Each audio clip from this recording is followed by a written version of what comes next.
Jujutsu Kaisen is one of those mangas when I'm reading it, man, it just gets more confusing as time goes on. It's always a yap fest, it seems like. It's always trying to explain so much information in such a short, minute period. And oh my god, man, these chapters that I've read, so much information came in at once. So I'm gonna try breaking it down for you guys. But man, let me tell you, some of the stuff in these chapters I did not expect whatsoever. And I'm excited to see what happens with the story after seeing all of this new information that we got introduced to today. But before we get into this video, guys, please, for me, make sure to leave a like on this video, subscribe to the page, and hit that noti bell. And also, kind of ignore the background over here. I'm currently packing for my trip to Colorado, which, I mean, by the time this video is out, I've already gotten back from my trip, but I'm also leaving to another trip, so technically I'm gone again. It's all confusing, but just bear with me, okay? So the chapter starts off with Yuta looking at Naoya, which I got it right this time. I got it right. Naoya.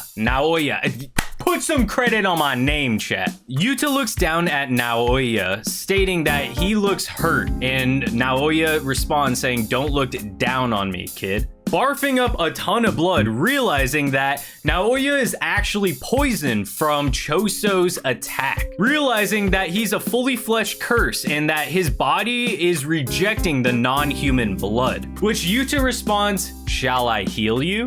Talking about how his reverse curse technique can heal people in return, with Yuta stating to Naoya that he has reverse curse technique, but in order for him to use his reverse curse technique, he wants one thing in return. He wants Naoya to inform the elders over at Jujutsu High about Yuta's demise. We're immediately jumped into a panel stating someone by the name of Jin, stating, "Yes, father, if it's about her, I'm leaving." Cutting straight into Yuji's grandpa talking to some guy naming him father, so we're getting there in just a second. We're getting there. Yuji's grandpa responds to this man named Jin, stating that you can live your life however you like, but give up on that woman, you'll die. Hinting at something is up with Yuji's mother. Jin responds saying, "Don't talk about such things in front of Yuji. They say babies remember more than you think." The grandpa responds stating, "I know you wanted a child and that didn't happen with Kaori chat. He then states, but her death was," and then it cuts in stating father-in-law. Which was one of the biggest panels that I saw in this chapter, which I could not believe whatsoever. A panel of Yuji's mom stating, "What are you talking about?" with stitches on her forehead. Bro, what is crazy about this is the fact that Yuji got birthed by that brain thing from the anime or whatever, which is insane to me, knowing that somehow Yuji is now related to that, I guess you guys call it Kenjaku. I don't know what Kenjaku is just yet, but man, when I saw this panel, I could not believe it. I literally was freaking out. Dude, I'm excited to see what the repercussions are because of this. We are then flashed to a panel of Yuji waking up next to Yuta Okotsu by a fireplace, with Yuta then stating, "What a relief," and Yuji acting confused because he's like, what's happening? Why am I sitting next to this guy? Like, I've heard of him. I don't really even know him. Yuta goes on stating, "I think it was around September, Gojo Sensei came to see me and he asked me to watch over you, so I had to put on an act." Yuji stating, "Act? Like, what do you mean?" With a little back and forth between Gojo and Yuta, Gojo states that he believes if anything happens to him, that something is going to happen to Yuji Itadori, and he wants Yuta Okotsu to go out of his way and protect Yuji in case if there is some kind of secret execution. Yuta then states that instead of having another executioner, he had to find a workaround into becoming Yuji's executioner, so then he can fake Yuji's death, and then all the higher-ups will think Yuji has died. Yuta then explains that he was put under a binding vow to kill Yuji, so what he did was he used his reverse curse technique within his sword right when he stabbed Yuji, made him die for like a split like millisecond, and then brought him back to life instantaneously, which allowed to bypass the binding vow, which technically means that Yuji did die and that Yuta basically just brought him back. I'm telling you, man, my boy Yuta, he's the GOAT. Yuta and Yuji then go back and forth, stating that both of them had a power that they couldn't handle at some time. With Yuta understanding Yuji's circumstance with Sukuna rested inside of him, stating that you aren't to blame. Before Yuji even has a chance to respond, stating that it isn't about whether it's my fault. Somebody calls out in the distance for Itadori, which ends up my boy Megumi shows up. Megumi states to Yuji that they should head back to Jujutsu High and that the barrier around the school is loosening. As long as no one gets a look at his face, it should be no problem for him to go back into Jujutsu High. Which I still kind of question that, because I mean, wouldn't the higher ups still be able to know that Yuji is at Jujutsu High? Because like, to me, man, from what I've seen from the anime, I don't think Jujutsu High is that big of a place. I feel like the higher ups would be able to find out, hey, yeah, Yuji is here. Yuji goes on explaining that he feels like he's at fault for killing a lot of people, which Megumi responds saying, it isn't your fault, Yuji. Don't be selfish and give up all alone. Stating that we aren't heroes fighting for justice, we're jujitsu sorcerers. No one can ever truly judge us, so we must continually prove the worth of our existence. And we don't have the luxury of thinking about ourselves. We've just got to save people. I believe that was the original principle behind your actions. As long as I'm around, you will suffer. So start by saving me, Itadori. Leaving Yuji shocked by what Megumi stated, almost making it like a callback to Yuji's grandpa stating to him at the very beginning that he needs to surround himself with people that he truly cares about, people that he can consider friends, and go out of his way to save those people. Then Megumi unveils something that I don't know what it is yet. I'm still trying to figure out. I read the rules. It seems a little bit confusing, and I just don't understand it fully yet. But he states Noritoshi Kamo has made plans for those involved with Jujutsu to face in a culling game. Which Noritoshi Kamo is that brain thing inside Geto's head. But then you guys say that it's Kenjaku, but it's also Geto. I don't get it just yet. It's not fully there. Megumi then states that Sumiki is ensnared in that, and he states that he is begging Itadori that he needs his strength. We then get cut to the giant culling games, I guess, rules and regulations and stuff. I don't really understand it fully, but I did read through it, and I want you guys to comment down below and explain the culling games to me. But please avoid spoilers. We are then cut to the next chapter of Yuji stating that Sukuna is plotting something involving Fushiguro. He was probably able to take over my body in Shibuya because I ate 10 fingers all at once. I have ingested 15 fingers so far. Even if I ate all remaining 5 in one go, I doubt he'd be able to take control. But Yuji then states, if I ever switch with Sukuna again, don't hesitate to kill me. I think you could do that. Understanding that Yuta is probably the only other person besides Gojo that can take on this task. Yuta responds with saying, understood, I'll do what I can. And we are then cut to a panel of Megumi stating that they are going to Jujutsu High to go speak with Master Tengen, which we've had talks with of the Star Plasma Vessel having to get delivered to Tengen so then he can be rebirthed into like a new form of this body so then he can continue living on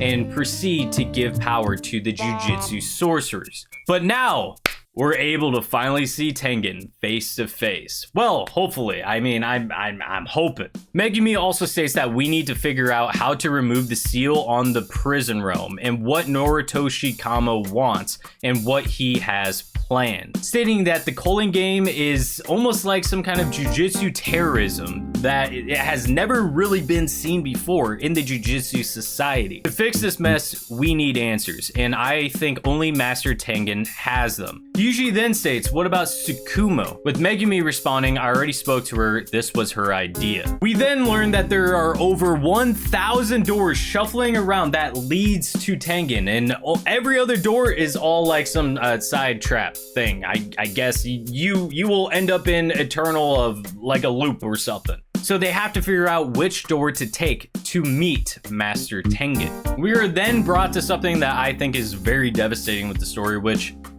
honestly did hit me in the feels again when I started reading this. With Yuji asking Megumi, sorry Fushiguro, I have to ask, what happened to Kugisaki? With Megumi just having a stone cold face looking down, with Yuji then stating, okay, I get it.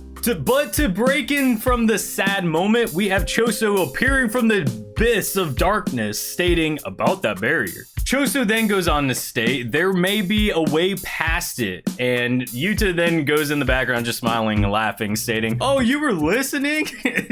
Honestly, man, this is probably one of the goofiest scenes in the manga that I have read so far, which I think it's kind of funny. I'm hoping that the anime does this justice. Choso then states how Mahito once stole Sukuna's fingers using this one path that they use. So Choso said, why don't we just use the same path? Which we are then brought into the next reveal that Maki Zenin is still alive. But she's kind of burnt to the crisp. She kind of looks like some burn up bacon, I'm not gonna lie. And also someone who's there is Tsukumo, which after a little bit of catching up, they decide, okay, let's go and reach out to Master Tengen. But before they left to go talk to Master Tengen, or try to meet up with Master Tengen, I should say, Maki brought up a very interesting point, since she's never really seen Choso before. She states, that's fine, but who's this guy? With everyone staying quiet besides Yuji responding, stating, for now, think of him as my brother. Which leaves Choso in a state of shock, stating, Yuji, like what? And then Yuji just says, let's go.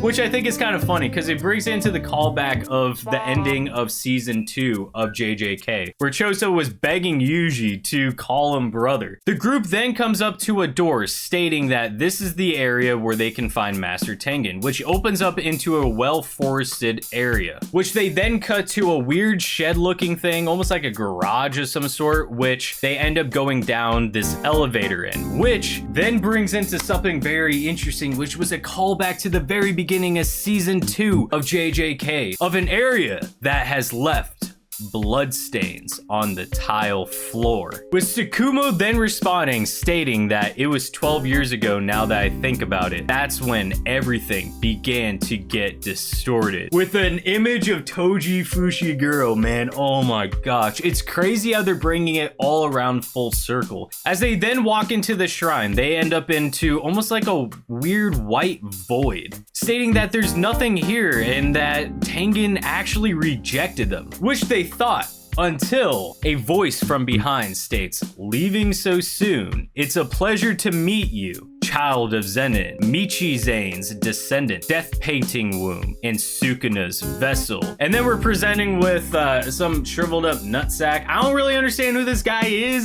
He kind of, man, this guy looks like a shriveled up nutsack, let me tell you. Leading off into the final chapter of this video. Chapter 145, stating the back. Tsukumo then responds, stating, don't I get a hello, Tengen? And everybody's in shock, stating, this is the guy? This is the person? What? Which I'm actually kind of surprised, because I did not think Tengen would look like this, especially if he's taking all these star plasma vessels and just basically being reincarnated, not reincarnated, almost like getting a new body for himself. Tengen states that he was afraid that they were in alignment with Kenjaku, and after all, I cannot see into the human heart. With the question of Kenjaku being spoken, the sorcerer who was once Noritoshi Kamo and is now inhabiting the body of Suguru Geto actually goes by the name of Kenjaku, which now makes sense to me. I understand it fully now. I understand who Kenjaku is, even though you guys love spoiling JJK to me constantly. Please, please, please, please stop spoiling stuff to me, okay? But from Tengen, we end up learning that 12 years ago, after failing to murder merge with the star plasma vessel, that his aging accelerated and that he has a higher self-awareness as an individual diminished, that the world became himself, which is then kind of going into the weird part of JJK. This is where the Yap Fest comes in. But one thing that is very specific here that we need to take away is that Tengen never merged with the star plasma vessel. Ever since Riko Amanai ended up getting, Toji'd, Tengen never managed to merge with another star plasma vessel, which is interesting because Tengen only lives with a star plasma vessel. And if he never got into another star plasma vessel or never merged with one, I'm actually wondering if Tengen might be on the verge of decaying, which, I mean, obviously he is decaying. I mean, he kind of looks like a shriveled up nutsack. But one thing that's interesting is that Tengen agrees to telling them and explaining to them of what Kenjaku's objectives are and how to open up the prison realm. However, there has to be one condition to this. 2 of them must remain there and to serve as his guards. But Tsukumo immediately jumps in stating that no fair, we haven't even gotten told on how long we have to be your bodyguards. But honestly, Tengen doesn't give a crap about that because he then states that, so I'll just speak of Kenjaku anyways, and then one of you guys or 2 of you guys have to stay with me no matter what. But we learn that Kenjaku's method of evolution is chosen by the merging of humankind and himself. Yuji and Megumi then state, isn't that impossible unless if you are a star plasma vessel? Which Tengen responds stating that it was like that before, but since he has undergone his own evolution for the past 12 years, it would not be impossible for me to merge with someone other than a star plasma vessel. Choso then stating that you are only one person, so how could you merge with multiple people? Tengen then goes on to state, I am not what you see before you at this moment. My evolved soul exists all around us. As I said, myself is now the world itself. A human who merges with me transforms into something greater than a sorcerer, as a new being that is both there and not there. Honestly, this is where it gets like very in depth, so I'll kind of breeze through it a little bit and give you guys kind of the general basis of what I understand. Tengen then states that there would be no boundaries between individuals, so evil would spread instantaneously. The impurities of 100 million people would flood the world. What just happened to Tokyo would happen to the entire world, which what happened in Tokyo was, I guess, all the curses coming out of everywhere and attacking everybody because of the Uzumaki that Geto unleashed. That would end up happening across the entire world, which is a no-go. That is very bad. And Tengen does not know why Kenjaku would do this because he cannot read a human heart. So as of right now, we have no idea of what Kenjaku's true motive is with unleashing this merger. But Tengen does state that he is now a target for cursed manipulation. Considering Kenjaku's ability as a sorcerer, he might be able to seize me the moment we encounter each other. That is why my main body is rejecting everything at the tombs of the Star Corridor, which is why Tengen needs bodyguards, because he can be the downfall of humanity through Kenjaku's plan. Stating that after me, Kenjaku is the most powerful user of barriers in the world, and that he does not know when he will undo the seal on the tombs. Kenjaku prevented a merging of a star plasma vessel, and he forced an evolution on Tengen, and now wants to consume and control Tengen through cursed manipulation. And we also learned that Kenjaku was apparently in cahoots with Sukuna, which means Kenjaku was actually a curse for over 1,000 years. Which then Tengen states that the star plasma vessel, the Six Eyes, and I are all connected by fate. And in the past, Kenjaku has twice lost to sorcerers of the Six Eyes. After the second time, he took no chances. He killed the star plasma vessel in Six Eyes less than 1 month after they were born. Nonetheless, on the day of merging, the Six Eyes and star plasma vessel appeared. After that, Kenjaku switched to stealing instead of eradicating the Six Eyes and began searching for the prison realm, because 2 bearers of the Six Eyes sides cannot exist at the same time. But then the unexpected happened 12 years ago when Toji Zenin intervened. Toji was physically gifted through heavenly restriction, and on top of that,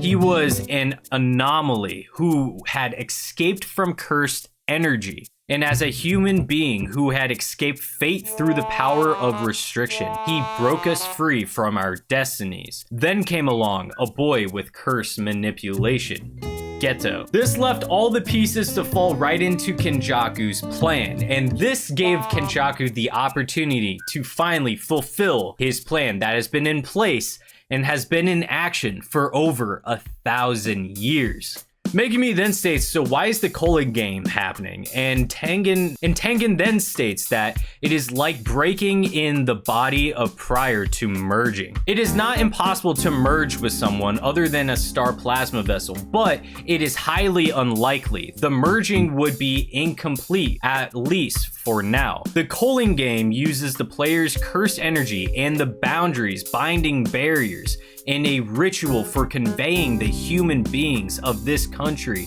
to the other side. Through that custom, he will begin the merging. However, in order to perform such a ritual, Kenjaku has undertaken certain binding vows. Which is also interesting to note because since Kenjaku has undertaken these binding vows, there are things that Kenjaku has to do in order to break free from these binding vows. Or I should more word it as fulfill these binding vows. Tengen then states that the game will continue until all the players are dead, either from being killed by other players or from having refused participation. The clause mentioning long-lasting additions to the rules ensures that nothing can interrupt the ritual, which then Yuta states that we have no choice but to participate in the Colon game and add a rule whereby Sumiki and the other unwilling participants can get out. Megumi then states that we should free Gojo Sensei. That guy could settle everything all on his own. We then learn that Yuki and Choso decided to stay with Tengen, which then Tengen pulls out a mysterious box out of the dark shadows, stating it is used to free Gojo Satoru. And what the box is? Well, only the most obvious thing in the world, because I think every Jujutsu Kaisen person that has ever watched or read the manga would totally know this. It is the back of the prison realm. I mean, like, okay, that part I thought was a little comedic, because it's like, how do you have a front end and then a back end? It's like, wouldn't it all just be one kind of box? We learned that there is only one way to open the prison realm, and that way is either using the inverted spear of heaven, which nullifies cursed techniques, or the black rope, which disrupts or cancels cursed technique effects. But we learned from Yuji that the inverted spear of heaven was actually taken overseas and was either destroyed or sealed for like 12 years ago. And then we also learned that the rope was destroyed by Gojo last year, which Yuta then laughs, stating, why did that guy do that? Which Yuki then asks Tengen, stating, is there a way to open this realm without either of these weapons? Which Tengen responds with yes, with an image of a character stating that among the players participating in the Colon game is a sorcerer from 1,000 years ago who calls herself an angel. Her curse technique can extinguish any cursed technique, leading to the introduction of Hana Kurusu? I'm telling you, this is gonna be an ongoing meme the entire time I'm reading the JJK manga of me not pronouncing names right. And that is the end of the JJK manga for, I guess, up to this point, currently. I'm excited, man. Off of what I read so far, the story has already expanded drastically. I'm excited for this, man. If you guys want to see more episodes of me giving my own thoughts and breakdowns of the JJK manga, please make sure to get this video to 100 likes and make sure to subscribe to the channel as well. And also hit the bell notification, be notified for all of our new videos to come. Yeah, guys. Until next time, I'll catch you in the next one. Peace. My God, if I have to read another Yap Fest, I'm gonna lose it, man.